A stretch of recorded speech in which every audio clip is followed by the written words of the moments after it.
push to start. Yeah, you know what it is. Everything I do, I do.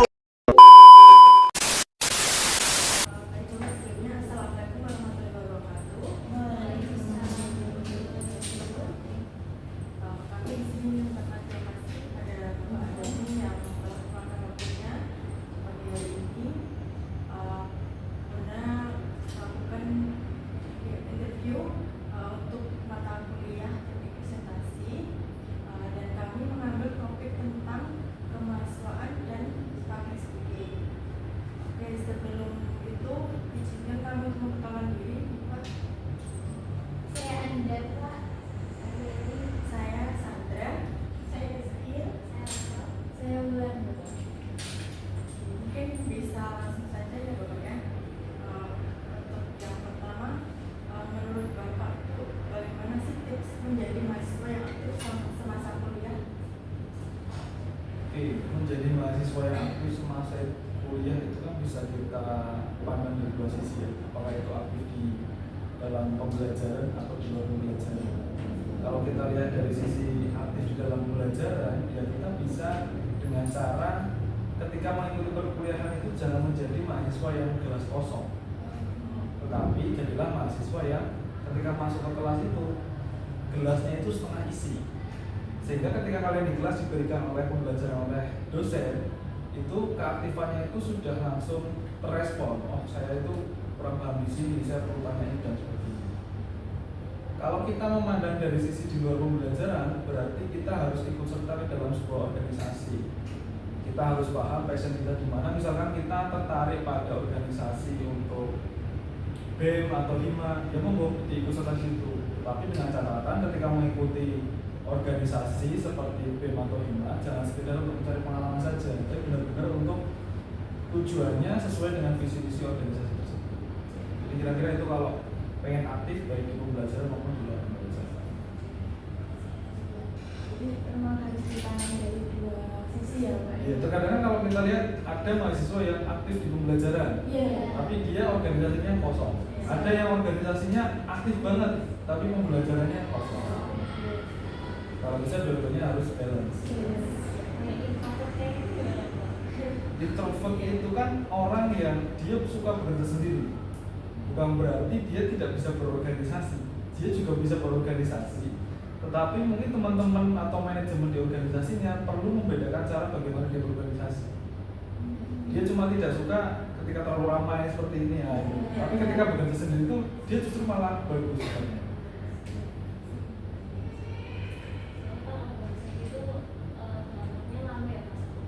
Iya. Saya jujur kan juga ikut organisasi apa gitu lah.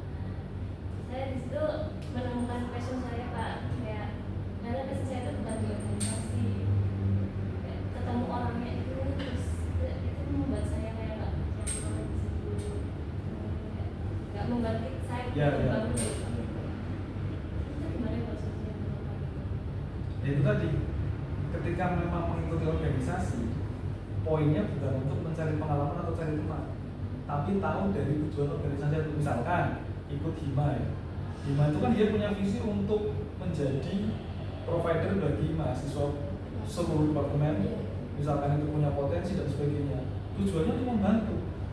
Jadi misalkan itu di dalam organisasi itu ada teman yang nggak cocok dan sebagainya, itu bisa berjalan. Kalau bisa tetap harmonis, tapi meskipun tidak harmonis, kita kan tetap punya satu poin. Oh, visi saya masuk sini itu untuk jadi wadah kok. Jadi dengan membantu teman-teman yang lain, insya Allah ya saya punya sisi positif saya sendiri. Mungkin saya lanjutkan tentang kemahasiswaan ya, Pak. Bahkan di sini di Fakultas Farmasi banyak ya mahasiswa yang ini tuh bukan pilihan saya, bukan malah pilihan kedua. Nah, itu cara mengatasi biar mahasiswa itu tetap ambil ini tapi tetap menjalannya dengan baik gitu, walaupun bukan pilihannya itu bagaimana ya, Pak? Pembelajaran ini, berarti ke apa namanya prodi ya. Nah, ini sebenarnya dua mata pisau ya kalau saya lihat ya.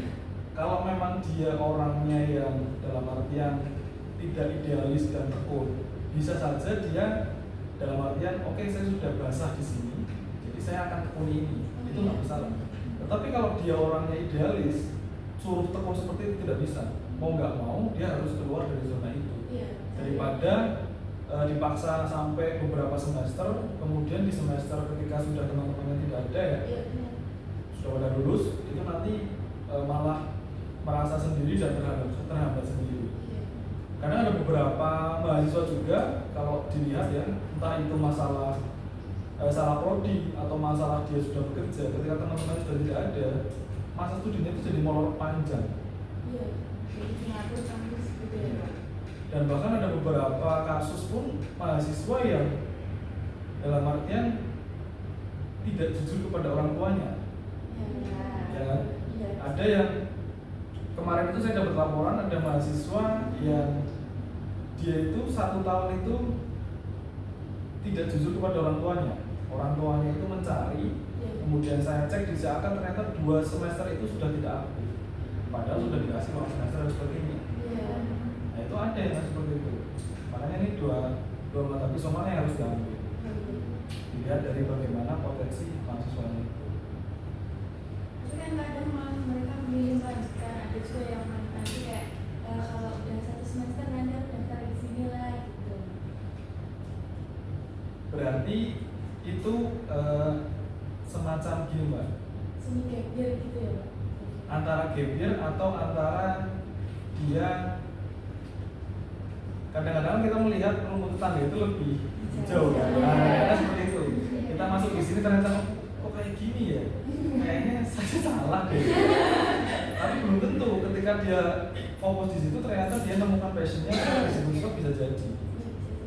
Karena kan usia masuk ke universitas itu kan benar-benar usia yang belum matang.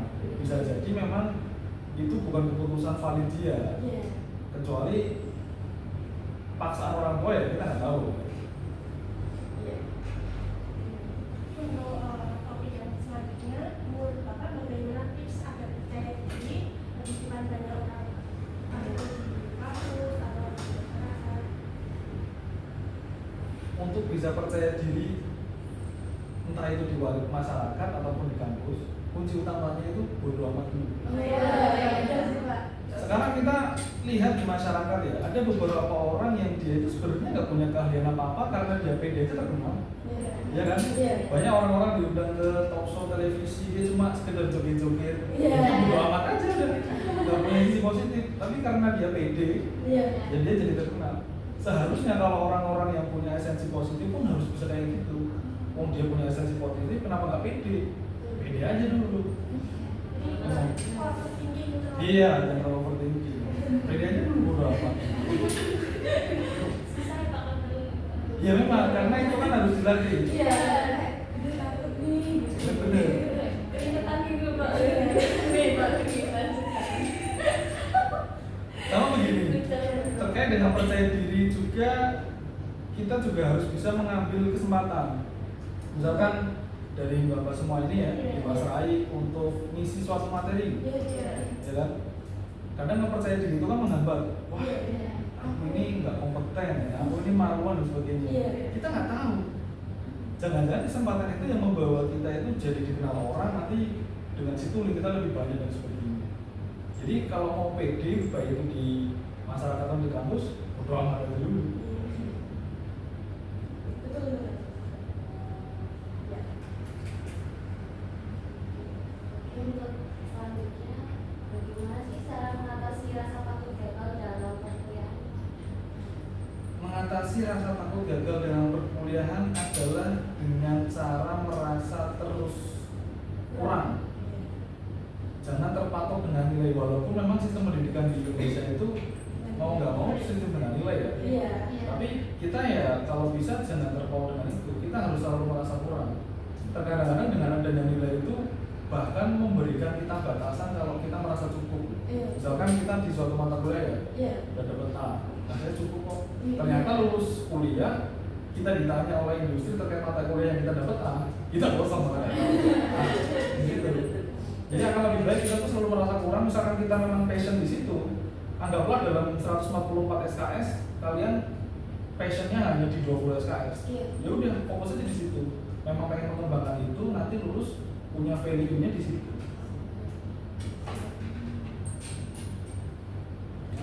kadang-kadang nilai itu kan terhambat sama dosen yang kayak ngasih tugas banyak pak, terus nanti udah dijanjiin nanti kalau udah ngisi tugas ini tuh bakal bagus, ternyata pas keluar di akhir tuh cuma bebas.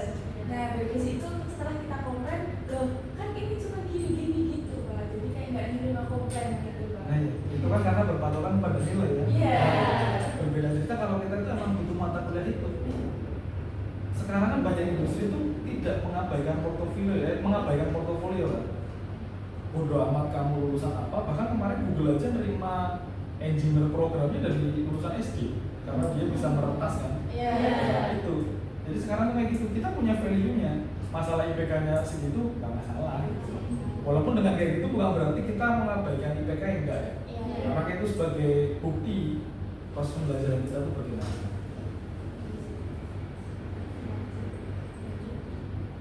Selanjutnya Pak, menurut Bapak bagaimana sih memastikan bahwa setiap mahasiswa mendapatkan perhatian dan dukungan yang mereka butuhkan, terutama di kelas dengan jumlah mahasiswa yang banyak? Iya pak.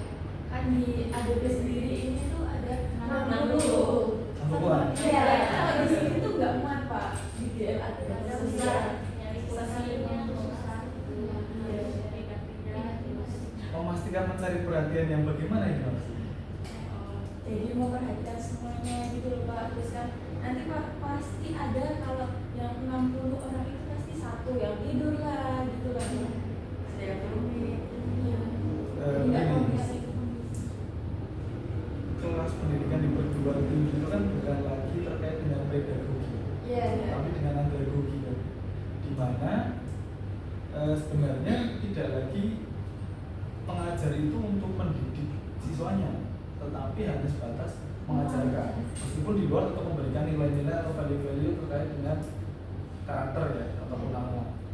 Di situ yang menjadi poin adalah ketika memang ada pengajar yang dia hanya fokus kepada penyampaian ilmu, ya yang difokuskan itu adalah mahasiswa-mahasiswa yang mau ikut serta aja dan tidak akan memperdulikan mahasiswa-mahasiswa yang mungkin 1-2 orang tidur atau mungkin karena apa?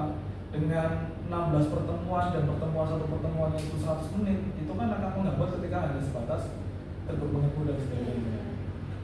Jadi kalau misalkan kita tidak mendapat perhatian dalam artian untuk memfasilitasi pengetahuan yang kita ingin tahu, ya alangkah lebih baiknya kita ya jemput bola, begitu aja.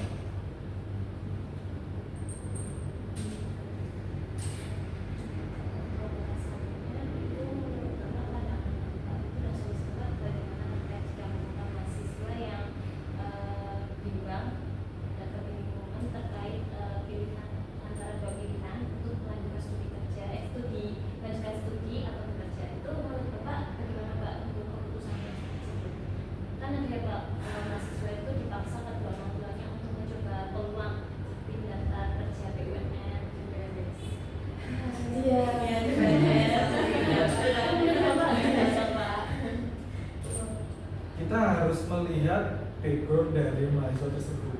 Kadang-kadang kan mereka lulus pengen mencari ideologinya dia sendiri, tetapi melupakan background keluarganya bagaimana. Mungkin juga orang tuanya memutuskan untuk menyuruh CPNS atau BUMN karena melihat dari latar belakang keluarga dan sebagainya juga bisa.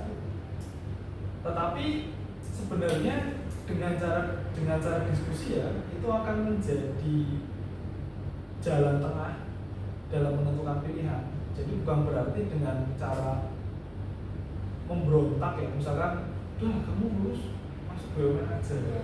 Tapi kita berontak gak mau, saya mau S2. Kita langsung daftar S2 tanpa mereka tahu ya. Itu malah cara yang salah. Bisa jadi dengan kita diskusi terbuka dengan orang tua, kemudian sampaikanlah masukan dari misalkan masukan dari dosen atau masukan dari teman dan sebagainya. Orang tua juga bisa berpikir terbuka bahwa oh yaudah jalan tengahnya seperti ini aja. Jadi tetap harus diobrolin dulu. Iya. Kita itu semuanya kalau memikirkan sendiri di kepala kita Nggak bisa. nggak jalan.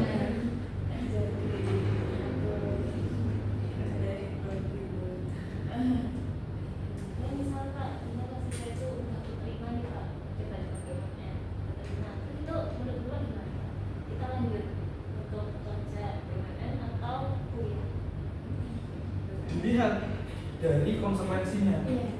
Di BUMN itu boleh tidak kalau disambil kuliah? Iya.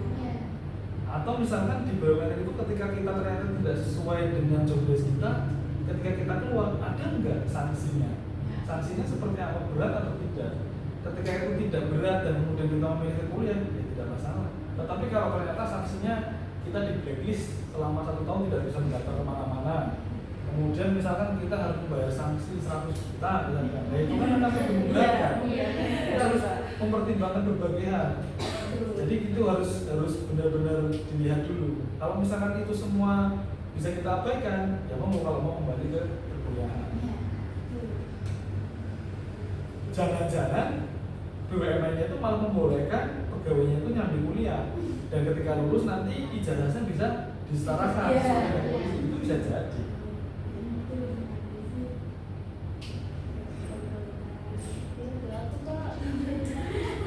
Oh, ini pertanyaan itu curhat di masing-masing. Jadi kayak ngobrol santai gitu. Iya tuh.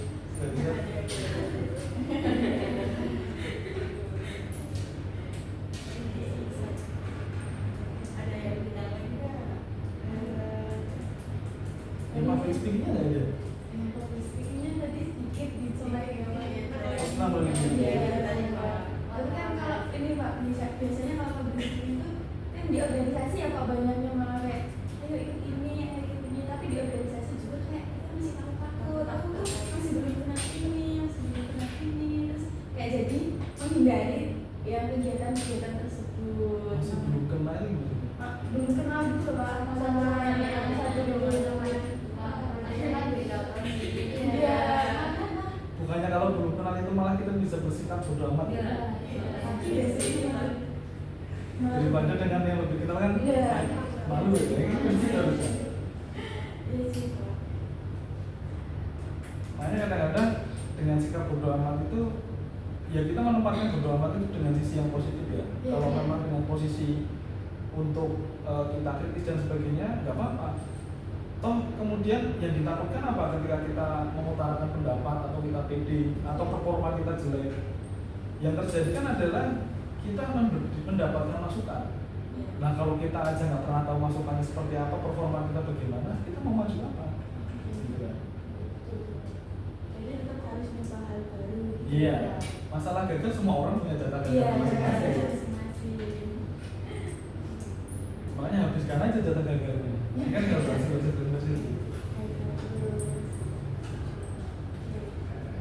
Bapak punya cara nggak Pak kalau ada mahasiswa yang kalau di depan orang-orang kalau lagi presentasi atau apa itu duduk terus kayak gemetar sendiri keringetan gitu, ada solusinya Pak? Interaksi itu. Semua orang itu punya nervousnya sendiri-sendiri. Iya. Memang itu nggak diakui. Nervous itu selalu ada. Baik itu cuma berbicara di kelas, bahkan berhadapan dengan dosen yang bimbingan, punya nervousnya sendiri-sendiri. Yang bisa dilakukan adalah kita melakukan planning kita sendiri dalam melakukan itu. Misalkan kita kan nervous itu karena fokus ke yang lain. Iya. Ibaratnya begini, ketika kalian jalan kemudian banyak halangan ya. Ketika kalian fokusnya di halangan, kalian malah lupa jalur yang benar itu yang mana. Jadi yang kita fokus ya kita harus fokus ke jalan yang utama aja, halangannya kita lupain. Kayak sebenarnya presentasi, Iya. fokus kita kan menyampaikan ya hasil dari apa yang kita kerjakan. Iya. Ya udah kita fokusnya itu aja, jangan kita aduh nanti di komen gini gimana nih. Iya. Nah, itu membuat kita lebih maju.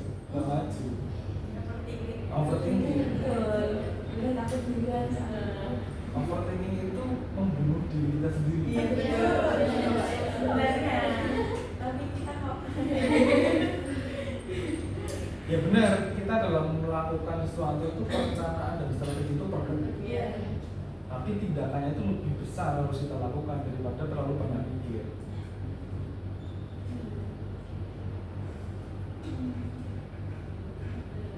Di semester ini kan semester 3 tuh banyak conversation ya Pak. Ya, banyak orang. Terus banyak yang terkejut shock kayak gitu loh Pak. Sebenarnya ya kayak slow fashion. Iya. soalnya kan awal-awalnya nggak pernah tuh kayak gimana tuh Kak kalau ada tes Jadi itu awalnya adalah kita fokus dengan apa yang kita mau sampaikan dulu. Kemudian dengan pertama kali maju kita kan akan tahu performa kita seperti apa. Nah untuk selanjutnya kita bisa perbaiki dengan itu. Kalau misalkan kita terlalu fokus dengan nervousnya kita, mau maju, nanti kita nggak fokus sama kerjaan kita. Gimana ya? Karena ini tuh sebenarnya tuh solusinya bisa ditemukan di diri masing-masing. Kalau mau menemukan tips and trick itu kalau misalkan mau mencoba itu nggak bisa. Kayak ibaratnya kalian mau melompat dari ketinggian yang itu di bawahnya air ya. Itu kan ada rasa takut ya. Ya kan? Tapi kalau kita nggak nyoba rasa takutnya seperti kita nggak tahu. Bahkan setelah kita nyemplung ya kita tahu rasa takutnya seperti apa. Kita kan bahkan mau mencoba kedua kali, ketiga kali lah itu. Tapi pertama kali kita mau lompat, kita tahu dalamnya seperti apa. Kita kan mesti wah, bener-bener ya. Gitu. Itu sih Pak, kayak punya rasa rasa takutnya itu harus dilawan. Iya. tapi jujur ya Pak, saya tuh kayak introvert banget, terus sama overthinking Pak. Kayak contohnya tuh kadang saya tuh kayak nggak tahu kenapa berdebat sendiri sih, kayak takut sendiri gitu, nggak tahu cemas kayak gitu Pak. Introvert atau nggak pede? Nggak tahu Pak, sampai Karena begini, kalau kita lihat orang-orang yang terkenal di televisi ya, justru kebanyakan itu orang-orang yang introvert ya. Seperti Boy William, Deddy Corbuzier itu mereka introvert. Tapi kenapa mereka punya performa yang bagus? Karena sebenarnya orang introvert itu bisa bekerja fokus baik gitu. Nah beda dengan yang ketika itu percaya dirinya lemah. Nah itu beda. Iya. solusinya gimana? Saya pernah mau ke sekolah karena itu loh, karena kurang percaya diri itu Pak. Kalau masalah ya sebenarnya yang harus dihapus pertama kali overthinkingnya. Percaya diri itu kan jadi takut karena adanya overthinking yang tinggi, ya kan? Misalkan begini aja deh, kita mau masuk ke goa. Goa itu di dalamnya kita nggak tahu nggak ada binatang yang berbisa atau harimau atau mungkin ada hantu atau ada orang jahat, kita nggak tahu. Tapi salah satunya jalan kita bisa pulang lewat goa itu. Kalau kita terlalu overthinking, iya. Sementara kita nggak bisa nyoba loh, nggak bisa nyoba. Kalau ada temannya kan bisa ya. Kamu dulu ya. Kalau itu kita nggak bisa. Salah satunya cara ya kita hapus overthinking kita masuk. Satu-satunya cara cuma itu, nggak ada lagi. Kalau nggak dengan cara itu, kita nggak bisa ngambil jalan pulang. Jadi harus tetap ditemuin apapun halangannya gitu Pak. Iya. Cobain. Iya betul. Kita kan meskipun hidup itu kan kita punya perencanaan ya. Bahkan mungkin dari kecil tuh kalian nanti kamu SD-nya di sini, SMP di sini, SMA di sini. Kita nggak tahu ternyata ada COVID-19 nih. Kan? Yang merubah rezeki seseorang dan sebagainya, ambrol semua perencanaan itu harus kita hadapi kayak gitu. Atau misalkan yang seperti tadi kita mau masuk ke lubang yang kita tidak tahu dalamnya ada apa, ya udah kita antisipasi dulu, kita bawa belati misalkan untuk binatang yang berbisa atau yang liar. Kemudian misalkan kalau ada hantu ya kita bawa tasbih atau bawa apa misalnya, baru kita masuk. Kita antisipasi diri kita dulu itu bisa. Tapi kita juga harus siap untuk surprise kehidupan yang harus kita hadapi.